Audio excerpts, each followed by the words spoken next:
From SF Land, this is Dorking Out, a podcast for people who love to dork out about movies, TV, and everything pop culture.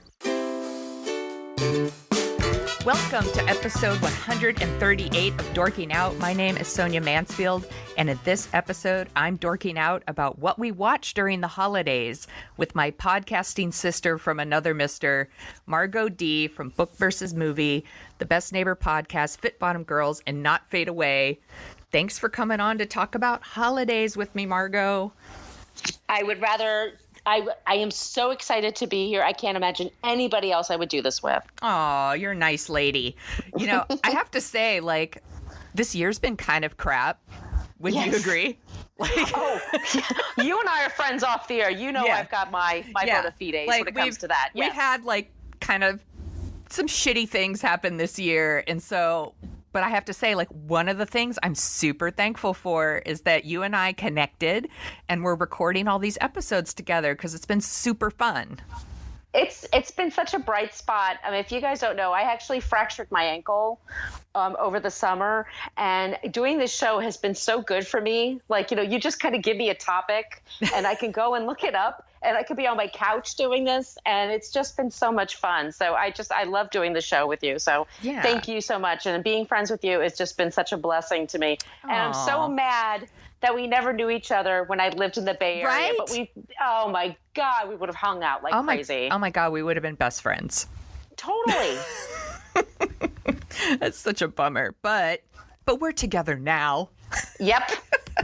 So we each picked 5 different holiday things that we like to watch. Now, it could be like a movie or a TV movie or a special or anything, really. It was like open season for whatever we wanted to talk about during the holidays.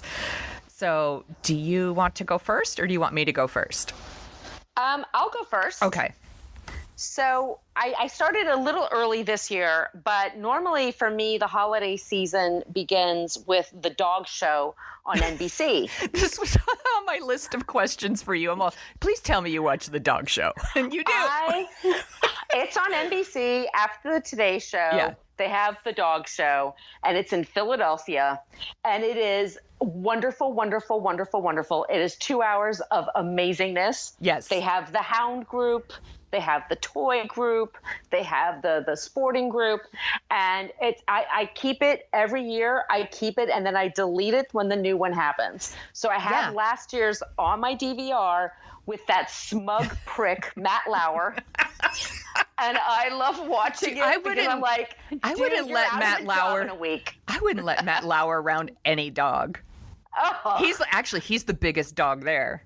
I know people who worked at Today's Show for a long, long time. So I've heard rumors about him forever. Ugh. So so he's the one thing that besmirches it, but he's only there for a second.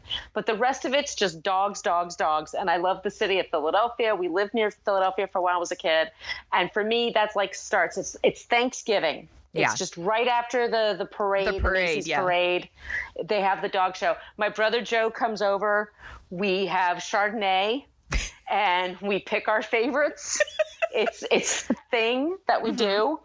And for me, that's like one of my, it's everything I love about the holidays. Yeah. It's the dog show on NBC. I love that you put the dog show on your list because I almost put on my list the Thanksgiving Day parade because I know it's a very stupid thing. It is a completely stupid thing, but my husband super hates it. He hates the Thanksgiving Day parade, which makes me like when I put it on, like he just sits there and he just mocks it like the whole day. So it's like a hate watch kind of situation. It's my favorite thing. And then I love watching the dog show afterwards. So I'm so glad it was on your list. It's NBC on Thanksgiving, guys. They got it down. They locked it down perfectly. Yeah. And everyone should watch it. It's so relaxing. Too. It's wonderful. And they give they usually have a hashtag. Last few years they've had a hashtag. If you use the hashtag, like a certain amount of money goes to dog shelters, and it's a nice. Yeah. And if you love dogs, and who doesn't love dogs? Right. You know, monsters, yes. Like our president. Yes. Yeah, a dog. Seriously, a dog wouldn't even want to be with Trump anyway. He's like the only president in like recent years that hasn't had a dog. Well, he's not good enough for one. No, well, dogs know when you're a bad person. That's why. Yes, exactly. They would know. So the first one on my list is from a TV show that I'm pretty sure you're a big fan of too. I think we've actually talked about it before. It is an episode of WKRP in Cincinnati. Yes! It was on last night on MeTV. I just watched it today. It's called Turkeys Away. It is their Thanksgiving episode. And if you've never seen WKRP, you should. It's on Hulu right now. WKRP is super funny. Yes. I used to watch it all the time in syndication. And every year before Thanksgiving, at some point, I sit down and I watch Turkeys Away. And it makes me laugh really hard every time. It has the best lines in it. Yes. It's about a station in Cincinnati, and Mr. Carlson runs the station, and he's kind of an older guy and kind of a buffoon. He doesn't really know what he's doing, and he's kind of bored. So he comes with this promo for giving away turkeys. But instead of giving away frozen turkeys, which is boring, he gives away live turkeys. And the way he gives away the live turkeys is he shoves them out of a helicopter over a shopping mall. They have the newsman, Les Nessman, and he's like, I don't know, something got pushed out of the helicopter. I don't know what it is. And then they do it like it's the Hindenburg. So it's just like, oh my God, they're turkeys. Oh, the humanity. And, and then the turkeys, he's like, oh, they're falling like bags of wet cement. And they're crashing through windshields. And it has a really great final line that I actually don't even know if I should say it because I don't want to ruin it for other people. But it's no. Everyone should go watch it. It's super, super funny. And I think it was 2 years ago, a website called Classic TV History did a whole oral history of just that episode. So I have to read that. Yeah. So I'm going to put it in the show notes, and it's so funny. I wanted to work at WKRP when I was a kid. Didn't you want to work at a radio station just like that? Yeah. I don't understand what that station is because they have Dr. Johnny Fever in the morning playing classic rock, and then they have Venus Flytrap at night playing smooth R&B or soul music. Yeah. And there's nobody on during the day, and then Les Nessman does these farm reports. Yeah, it's super weird. It's bizarre. But I would love to work there. Yes. What's next on your list? Okay, so it's kind of basic. I know everybody says this, but this is another Thanksgiving kind of thing. But I love Planes, Trains, and Automobiles. Oh, I love that one too. I love this movie. I think it's the best work by John Candy and Steve Martin. I love them together. It's funny how it doesn't age well in the plot. None of this could happen nowadays because everyone has a cell phone. Right. Or a Lyft app. You can get home. This is not a struggle. Yes. But it was a struggle then. I love how obnoxious John Candy is, and then his humanity. Yes. I think the reveal at the end. I remember the first time I saw this movie, I burst out crying when I realized he was a widow, and it just got to me. It's Steve Martin's best work. I think he's wonderful. I love how it ends. I love how hopeful it is. Yes. It can be so schmaltzy, and then it's not, and then it just gets edgy. I think schmaltzy for the holidays is okay. It's it's exactly the right thing. And I just remember thinking John Candy's character was really obnoxious, but he was also really sweet.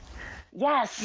So you really feel bad for him when you learn the truth. And they're just so funny together. They're like a Laurel and Hardy kind of match, with someone who's really big and someone who's really skinny, and just their physical interaction. They're just so funny.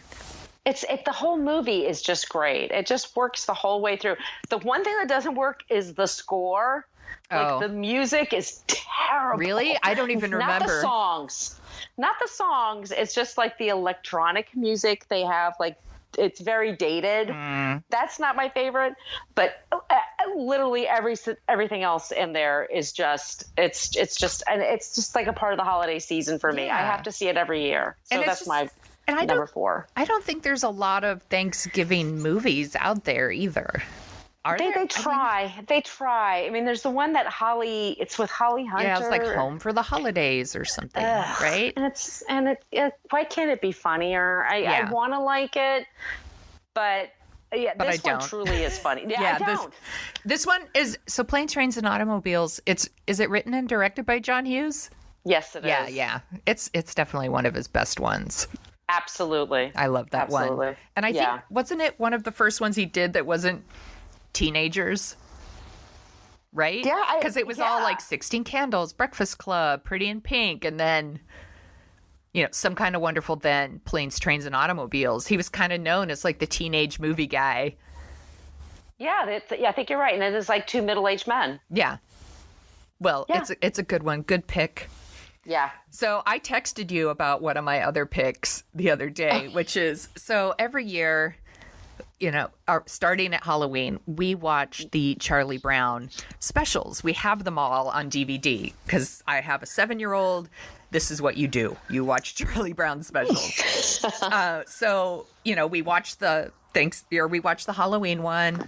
I have thoughts and feelings about that one, but maybe I'll save it for next year when we want to talk about Halloween stuff. But so then we watch the Thanksgiving one, and after the Thanksgiving one, they have one called This Is America, Charlie Brown, The Mayflower Voyagers.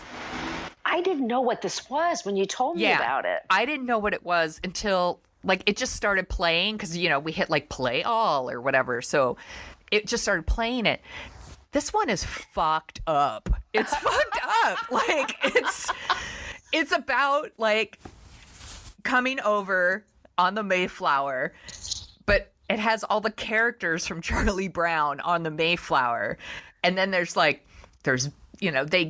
vomiting and people die and they show up at the, in America basically. And it's just all whitewashed and weird.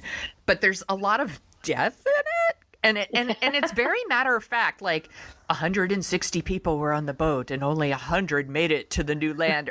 Whatever the numbers are. I don't know the exact numbers, but it's just this really morbid thing that I just kind of assumed maybe they were playing in classrooms or something, but it actually aired on TV. And what's weird is my kid loves that one.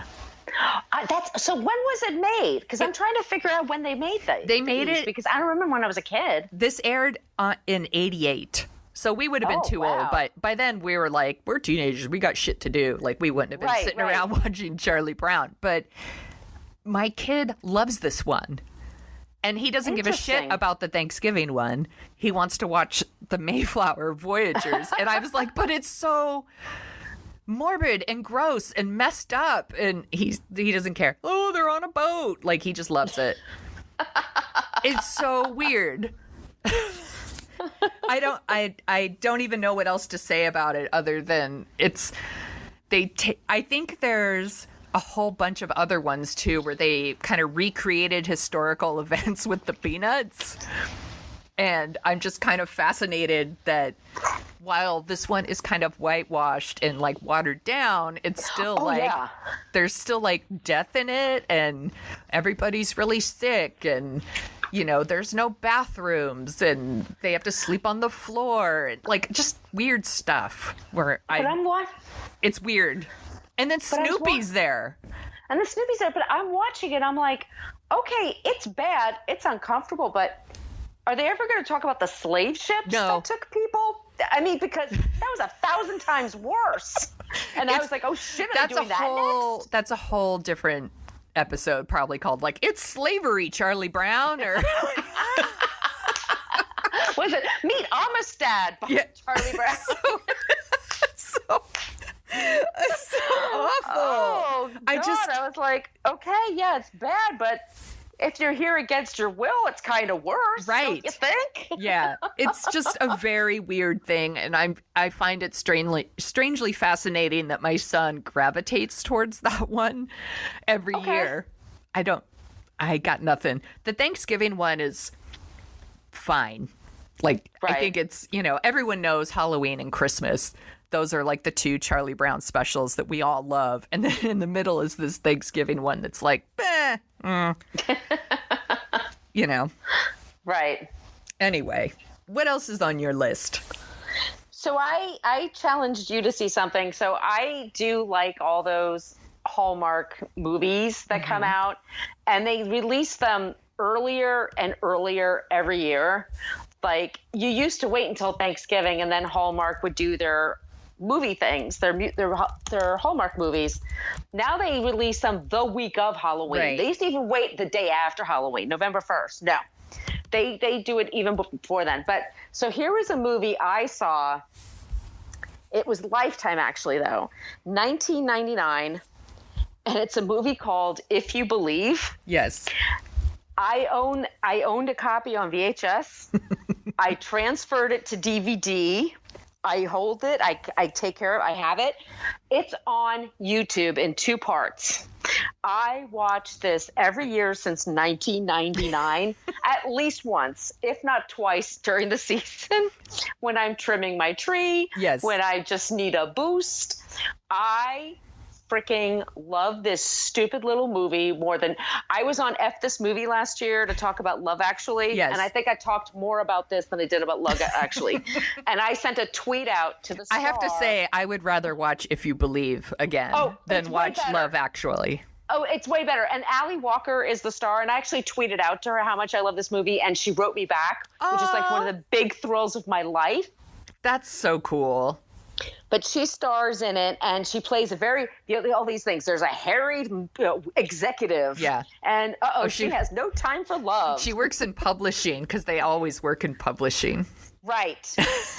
And the thing about this, the idea is that Hayden Panettiere plays her, and it's perfect casting, plays her inner child. So her name is Susan, and then Hayden Panettiere plays like the 7 or 8 year old version of Susan. Yes. And Susan as an adult is a mess. She's divorced. She works in publishing. She's going to get fired soon. She's not good at her job. She's mean to everybody. It's like the Scrooge thing. And she's mean to everybody. And then her inner child basically coaxes her for the rest of the movie to get out of her shell, to find her inner spirit again, to be feisty and fun. And there's a cute guy that's an author, and he has a book called Phooey, and she helps him edit. I know this movie by heart. Yeah. And he has a golden retriever named Thoreau, and he lives in a house in Connecticut. So, of course, she spends 3 weeks in Connecticut with this guy. Of course. Of course. That's what... Because everyone can just do that. When you're working publishing. Yes. It's totally what you do. I worked in book publishing, by the way. Did you do that? There's no budget. There's no budget. Everyone's broke. No one does it for the glory. Right. But in the very end, the book gets published. She gets the guy. She turns out much nicer. She learns to celebrate the holidays. Yes. She learns to celebrate her inner child and move forward. And I find it utterly goddamn charming every time. It is. So I made you watch it. You didn't make me. I asked for which one I should watch, because I was like, I knew that you were going to put one on your list. So I was like, give me one that I can watch too. That way I'll have like some frame of reference. And I started watching it, and I had the sound on my laptop, and my husband was like making fun of me basically for watching it. Like, because at the beginning she is really like a miserable asshole, and there's a whole thing about like, what do you want me to do? Tell her life's a bowl of cherries and you never get any pits or whatever. And my husband's like, yeah, no pits, cherries. Like, he's like making fun of me. And I was like, this movie's not for you, it's for me. And like took my laptop and like went in another room. And I actually really, really liked it. And when it was done, I was like, it was actually a really good movie, David. I was like, you shouldn't have crapped all over it. But like, I like that it's not really about the man. It's about like the work she's doing on herself. Yeah, I like the point that you made about that. Like, it's not about getting the guy. She had to work on herself. Yeah. And she does the work. Right. So, like, ultimately, like, she finds happiness with him because she did the work on herself, not because she met some guy and he made all these changes, for her, I guess. Right. Or she didn't change for him. She changed for herself, which I really like. And I just really enjoyed that part of it, because I don't watch a ton of these movies like you do, but I feel like even in romantic comedies, like, it's about changing for the love interest, not necessarily for themselves. And I think this one has that. And it also had just, people like her that have maybe had like a lot of bad relationships and they just kind of shut down. Yes. And I think that's very relatable. I was like, I know people like her. I was like, I was probably that same person. Yeah. Oh, yeah. We've all been through that phase. Where you just kind of shut down and you're like, I'm just going through the motions at work. And you like, go home and watch If You Believe on DVD and go to bed, whatever. Like, Right. I like at one point, to show how lonely she is, it's 1999, people. She goes to her laptop computer and it says internet and then chat room. And we're all supposed to go like, oh, she's in a chat room. Chat room. Well, chat room loser. And it's like, no, everybody was in there. And actually, it was kind of, you and I kind of met in a weird way. We could say we met on Twitter in a chat room. But yeah, I love it. I mean, Allie looks amazing the whole time. She has beautiful hair. Yes, she does. She really does. I love the book that she's working on. I like book publishing stories. Yeah. Hayden Panettiere is adorable. Everybody drink. She's adorable. Adorable. There you go. I find it incredibly charming. So if you guys want to know, like, at least once, if not twice during the season, and now that I have a Roku, I can watch it on a big screen on YouTube. If You Believe, 1999, starring Allie Walker. Who's playing the love interest, the author? Tom Amandes? Yeah. I remember him from Everwood. He was in he's in a million things. Yeah. He was on Scandal. He was on he's like one of those he's like one of those Canadian actors. He's in everything. Yeah. I like that he's not like, he's not like a hunk. No. He's like a normal person. He's a nice, normal guy with a beautiful house in Connecticut and a golden retriever. And he gives her pastries and tells her she doesn't need to diet. Who's more perfect? Yeah, I know. He is perfect. He's pretty great. So playing on your Scrooged movie pick, I put Scrooged on my list. Is Scrooged on your list? I didn't put it on there because I thought you might do that. Yes, I did. So this is 1988 Scrooged with Bill Murray. This played at my movie theater that I was working at. So the movie itself just kind of, even though, it's about Christmas, so it reminds me of Christmas, but it feels like holidays to me because the sounds of it and the soundtrack over the credits and all of that remind me of the holiday season. And I just think it's a super funny movie. Bill Murray is so awful as Frank Cross. And he takes such pleasure in being the most miserable prick you've ever seen. He is so awful to everybody. And I just think it's really, really funny. I still laugh when, one of the guys on the movie set or the TV set's talking about trying to put antlers on a mouse. Yes. And he indicates, putting staples. Yeah, he's like, well, have you tried staples? It's just so funny. And then I think it's Karen Allen playing his former girlfriend, and she's adorable. Everybody drink. She's so cute. She's so nice. Everybody tells me I look like her. Oh, you're so lucky because she is adorable. Especially in Animal House. Everyone tells me I look like Bill Murray. No, I'm just kidding. No, she's great. And who else is in there? Bob Goldthwait. Yeah. He's really funny. Carol Kane. Oh, she's wonderful. Yes, one of the ghosts. And his brother, Brian Doyle Murray? Yeah. Plays his brother. And then there's another brother that plays the younger brother. Yeah. And I love it. He gets that big VHS player. Like, top of the line. It's like the nicest gift. Oh, it's just this amazing VHS player. You could record with it. And David Johansen. My friend, next door neighbor, Aaron from Best Neighbors podcast. Yes. We do this all the time when we're like taking a cab someplace and somebody does something stupid. We'll yell, "Go back to Jersey, you moron!" This movie is insanely quotable. It truly, truly is. Yeah. I mean, have you tried Staples? I say that, go back to Jersey, you moron. I've done the whole, like, you can hardly see them nipples. Mary Lou Retton as Tiny Tim. It's like it's bizarre. Yeah, and the solid gold dancers. Like, yes. It's very 80s.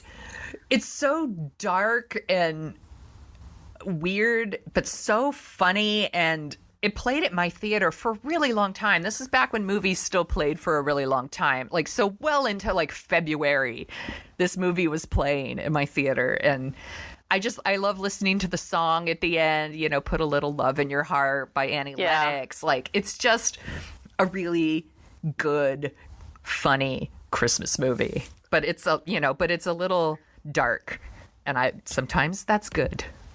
If you see the R-rated version or the not TV version, it's surprisingly dark. Yes. Like they really kind of, I think it's Richard Donner directs it. They really go for it. Yeah, they do. And I kind of really appreciate, and I just like that whole redemption story. I'm just a sucker for Dickens and the whole Ebenezer idea. And I think it's got a great supporting cast. The music's really good. It's got very funny scenes. It's got very sad scenes. Like his childhood is like terrible. It's so sad. And then, Alfre Woodard plays his assistant, and she's got this like really sweet, awesome family with the little boy who doesn't talk, and like the Carol Kane fairy like brings Bill Murray to her house to see like what an amazing family she has. And she's like, and why is she so poor? And then she just beats him up. She just kicks his ass over and over. And it just makes me laugh every time. And she kicks him in the balls, and he deserves it. And it's a good one. It's an excellent one. It's a great choice. And they play it all year round, actually. I see. Yeah. There's a million Christmas Carol movies out there, but this is, I know, like, I think my husband loves the like old one from the 40s, but I love this one. Everyone has a favorite Scrooge. That's true. Yeah. What's next on your list? Okay, so saying that we all have a favorite Scrooge. Mine, and it's tough because I like them all, but mine is actually Henry Winkler, the Fonz. Hey, correctamundo. So in 1979, he played, his name is Slate, I believe it, or Slayton or something like that, but it's not Scrooge, but he does it's called An American Christmas Carol. And it takes place in the 1930s during the Depression.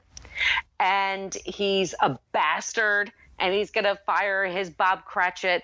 And then he gets visited by ghosts in the middle of the night. So it goes to his childhood, like at the turn of the century.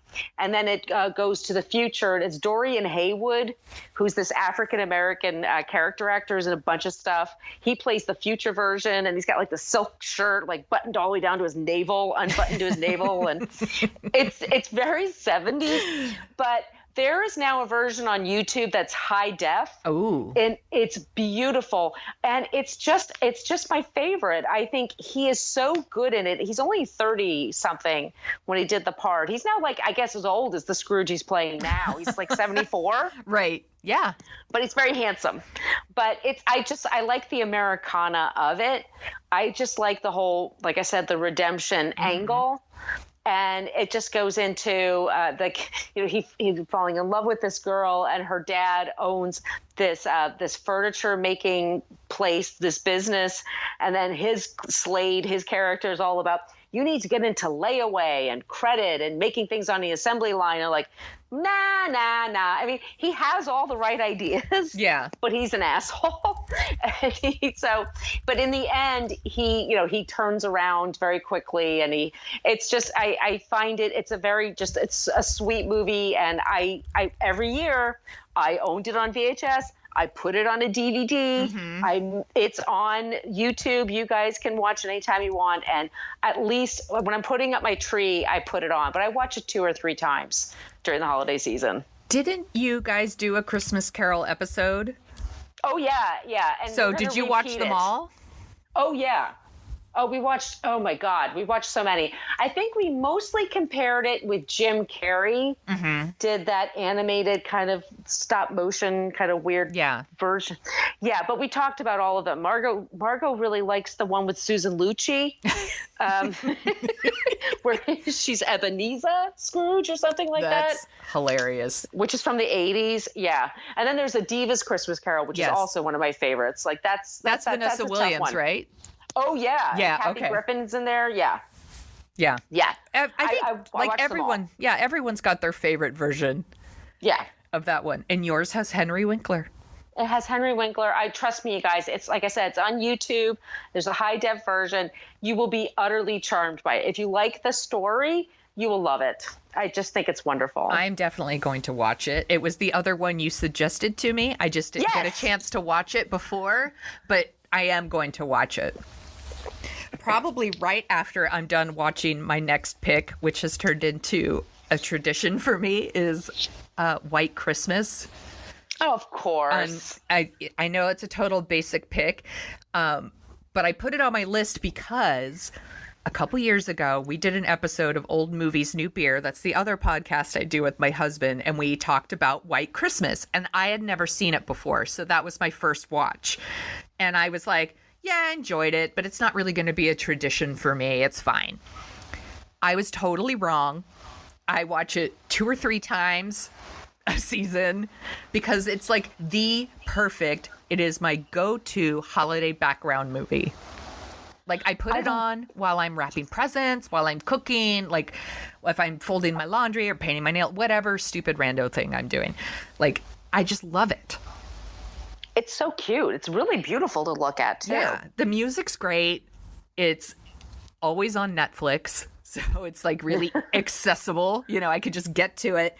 And it was so funny to me that I was like, meh. And now it's just a thing I'm watching every year, like a couple of times a year. I just put it on.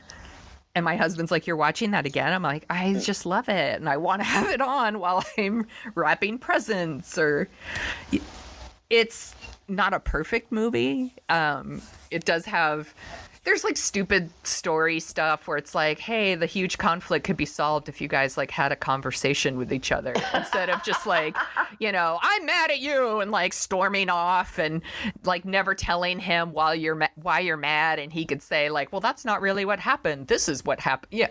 Anyway, you gotta who let some shit slide.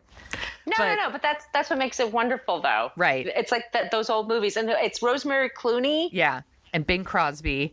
Bing Crosby, I love Bing Crosby. And Danny Kaye and Vera Allen, who all of her singing is dubbed because she couldn't sing, but she is the most amazing dancer.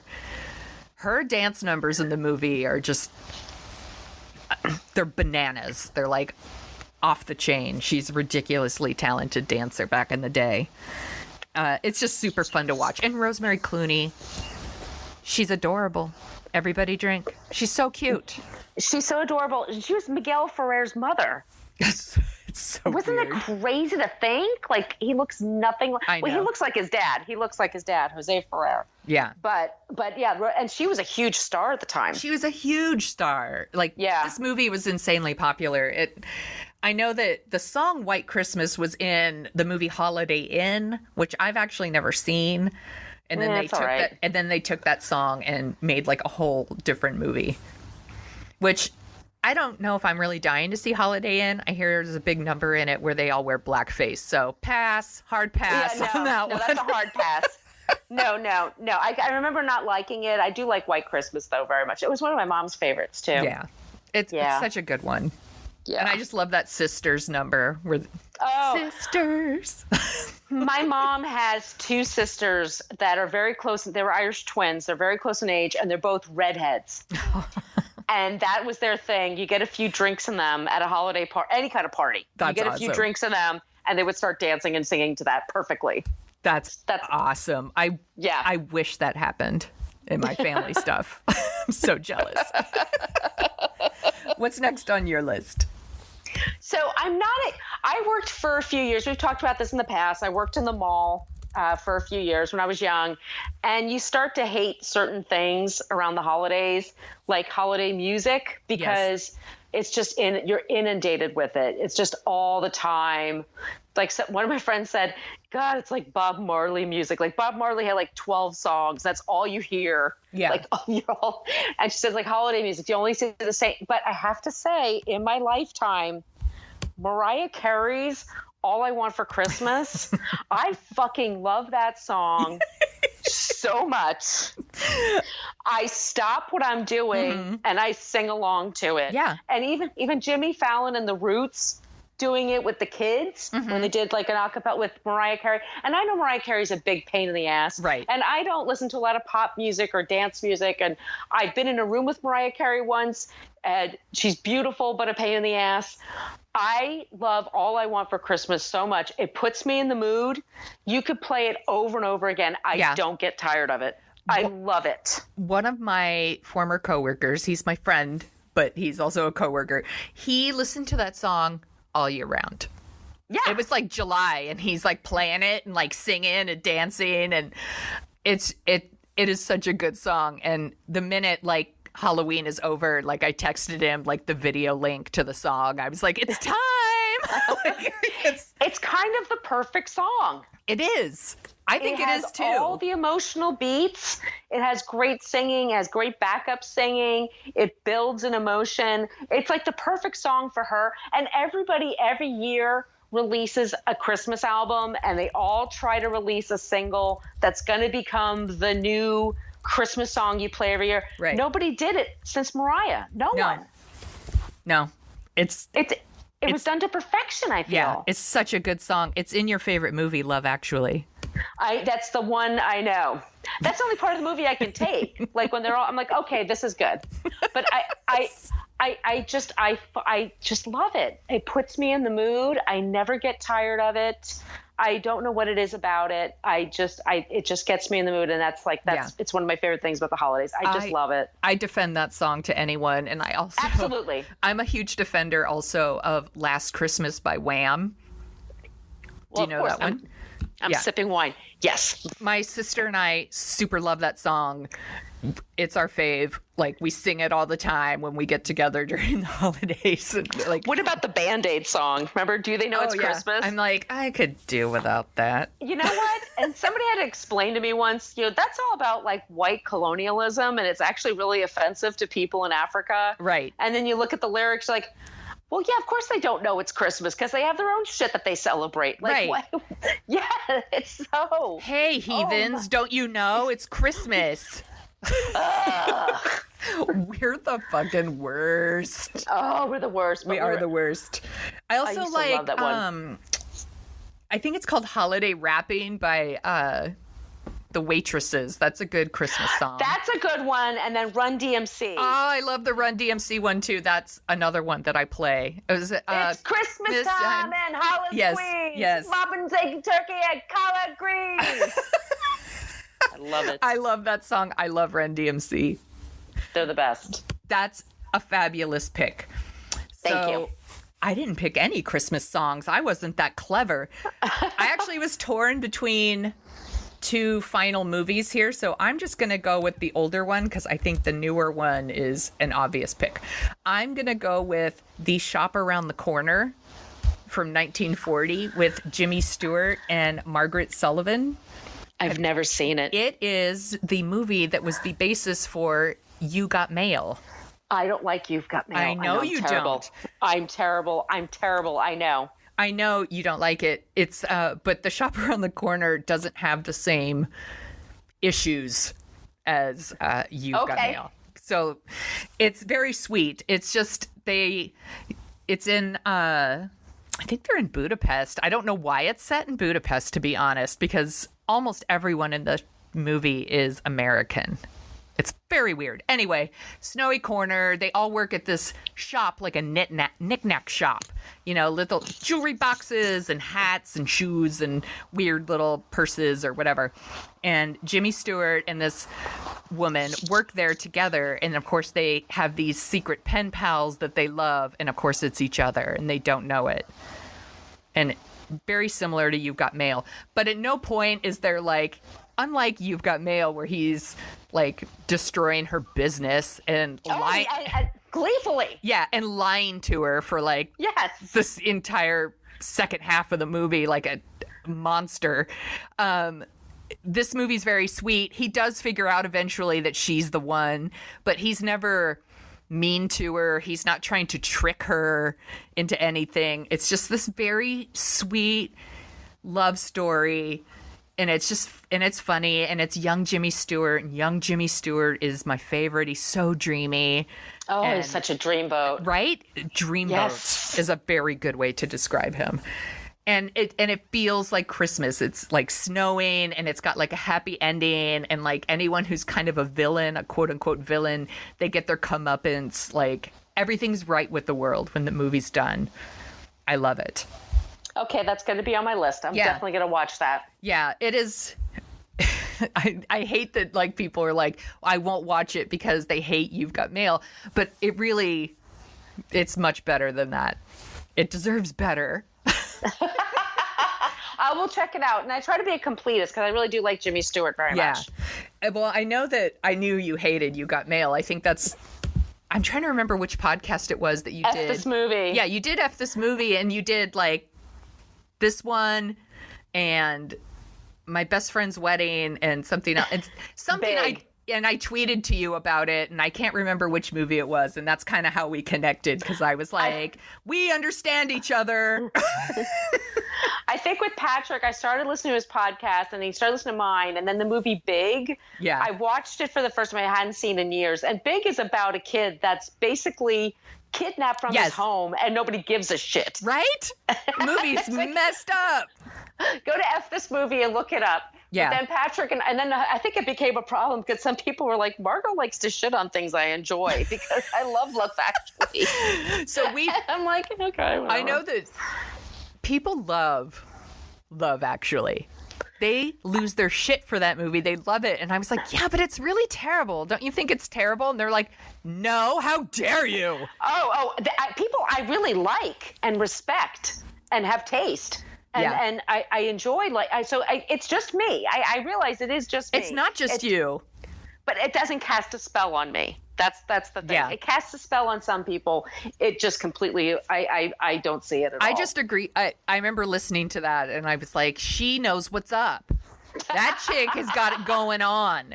I was like, that movie is bullshit. It should be called Lust, actually. It's not about love.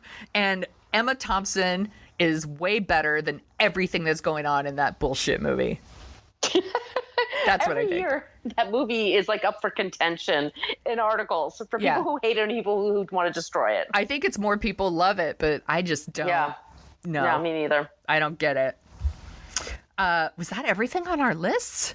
No, I have one more. Okay, go. So this is not a traditional Christmas movie, but it gets me in the mood. I love this movie. It's it features my favorite movie, Santa. Are you ready? Yes. Trading Places. That's an awesome pick. I fucking love this movie so much. It's very 80s, but it's Eddie Murphy at his Eddie Murphyest. Yes. He's hilarious. Dan Aykroyd, I think, is very sexy. I'm very attracted to him. I think he's amazing. He plays, at the end, he's a drunk Santa in like a dirty suit. that, he peed in or something. Yeah. Like he loses his money, and then they get together in the end, and it's great because it goes from Thanksgiving and then it goes to Christmas. They have that Christmas party, and then they very rarely they usually just stop there in movies. This one goes to New Year's. Yeah. So they're taking a New Year's train from Philly to New York. And it's the one and only time Jim Belushi was actually amusing in anything is in this movie. Margo, I think you're forgetting there was like 10 years of According to Jim. Oh, for God's sakes. That awful bullshit show that everybody's dad loves. There's a joke about that. I know somebody who's a writer in Hollywood, and Jim Belushi doesn't have the best reputation with writers, like on his show, or was on his show. And sometimes, like, he was berating people one day in the room, and he walked out of the room, and then somebody turned to another person and said, "Who died and made this guy famous?" Which that is the sickest burn ever. You burnt Jim Belushi. But he's very funny in this movie. I love it when he comes out in his underwear, like, "Hey, look what happened to me." I think it gets me in the mood. Like I love, like I said, I lived in Philadelphia for a while in the 80s. It brings me back to that. Jamie Lee Curtis is adorable. Yes. And sexy. I just think it's got a great supporting cast. It's Ralph Bellamy and Donna Michi. Yes. They're great. It's funny as shit. Yes. And it's I actually was on the floor of the stock exchange a couple of years ago, and it's silent there now. But I always think of that movie. That was always my frame of reference for it. Like for Wall Street was like, yeah, sell. I don't know why I think of it for the holidays, but it does take place at Christmas and then New Year's. I think that's a really good pick. I think if people can say that Die Hard is a Christmas movie, you can say that Trading Places is a Christmas movie. Oh, by the way, Margo and I are covering Die Hard this year for Book versus Movie. It is based on a book. That's going to be such a good one. So I don't think people know that. So that's going to be a big surprise to people. Yeah, that's coming out in a few weeks. So, but yeah, that's it. Trading Places. I love that movie so much. And Dan Aykroyd is amazing. My mom took me to see that movie in the theater in a double feature with Risky Business. You had a great mom. I think she just didn't care. My mom was so strict. She would never do that. I don't know if she didn't pay attention to the ratings, or she was like, well, I want to see it, so I'll just go and Sonia can come too. Or, I mean, I know that if I saw something that I didn't understand, I could ask her about it, but I don't know. Maybe she's just super cool. No, my parents were so strict with me and my older brother. Of course, my younger siblings got away with everything, but my older brother and I, we had to follow all these strict rules. But I love Trading Places. I love Dan Aykroyd as a drunk Santa. It's like bleh at the end. It's a good one. Such a fall from grace, And I haven't seen it in so long. It totally holds up. I need to rewatch it. It totally holds up. Jim Belushi's hilarious. Al Franken's in there. It's great. Yeah. And you don't need to wait for Christmas. You can watch that one anytime. Any time of the year. But if you're kind of looking for something unusual, just from the usual stuff, I would totally recommend that. I think I think that was my entire list, but I do have one more I just kind of wanted to throw out there because I was trying to think of something recent. Like, I was like, what came out in like the 2000s at least that would be on its way to becoming like a classic, like A Christmas Story or It's a Wonderful Life, like something that I think people are going to watch like 20 or 30 years from now. And I think Elf might be it. Elf is wonderful, and I would have picked it in a second, but I feel like everybody picks that one. I wanted to just, that was the struggle because I'm dorky. I love all this shit. Yeah. I like It's a Wonderful Life. Yeah. Four Christmases. I watch everything. I mean, I just like the season. It's the one time a year I feel like there's this renewal and people are nicer, and I'm all about it. Then I'm crotchety, after January 1st. We can all go back to being assholes after the new year. Yeah, from Thanksgiving to December 31st, I'm totally in the mood for all this stuff. So I just want to be a little bit different. I just love Elf. I think it's super funny, and I think it's become insanely quotable. It's so fun to watch. The whole family can watch it because it's not dirty. It's a solid, this is going to be one of those movies that 20 years from now, they're we're doing our Elf marathon on TBS, they're doing with A Christmas Story all the time. I just think that might be the new classic, I guess. I can't believe it's not a Broadway show yet. I know, right? It's going to happen. It totally should be. Yeah. It's going to happen, I'm sure. Yeah. Do you have Christmas movies that you hate other than Love Actually? You know what? No. That's the only one. It's because it's the worst. It's the worst, yeah. No, I'm actually super forgiving of Christmas movies like that or Home. I guess it's the one that I was saying, Holly Hunter and Robert Downey Jr., Home for the Holiday, just because it could be so much funnier. I feel like it's Jodie Foster needed somebody funny to help her with that one. I feel like it's a wasted opportunity because I like everybody in it. It has such good people. It has great people. And I was telling you off the air, if you guys do Hallmark movies, there's a podcast called Hallmarkies, and they watch all the Hallmark movies and then they talk about it. And they talk about it, boy. There's 3 or 4 over the weekend, and they get together and they talk about it. So if you guys are really into that, I would just recommend that. I'm definitely going to check it out, even though I don't watch all those movies. I'll just listen to other people talk about them. I feel like you see them once they've talked about them, because I don't see them all either, to be honest with you. There's just not enough time. Right. But I'll listen to them, and then I'll be like, okay, I should check that one out, because they replay them like crazy. Yes. And you also shared with me via Facebook the Lifetime Christmas movie drinking game. Yes. I'm I would totally play that with you. I just realized my dream job would be to write, if the universe is listening, to write those holiday movies. I'll write a 4th of July movie for Lifetime or Hallmark. Mother's Day, Arbor Day, Christmas, whatever. Did you see, there was a whole bunch of those awful holiday movies. So it was oh, Gary Marshall. Yeah. Did you see any of them? Because I didn't. No, they're pretty bad. I tried watching them. They're not good. I mean a really meant to be cheesy TV movie. I would totally love to do that. I wonder if we should watch New Year's Eve and talk about it. Oh, God. And put it out the week of New Year's Eve. I'll do it for you. I don't know if I really want to do it, so let's talk about it. We'll talk about it off the air. It's really that bad. Yeah. I mean, I don't know. I might take that back. Gary Marshall supposedly gives everyone $1 million just to appear. And he says, just do what you want. Just do what you want. Oh, what could go wrong?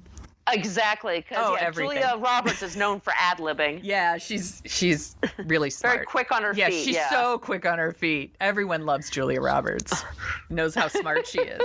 And who were the other ones? It's Ashton Kutcher. Was he in that one?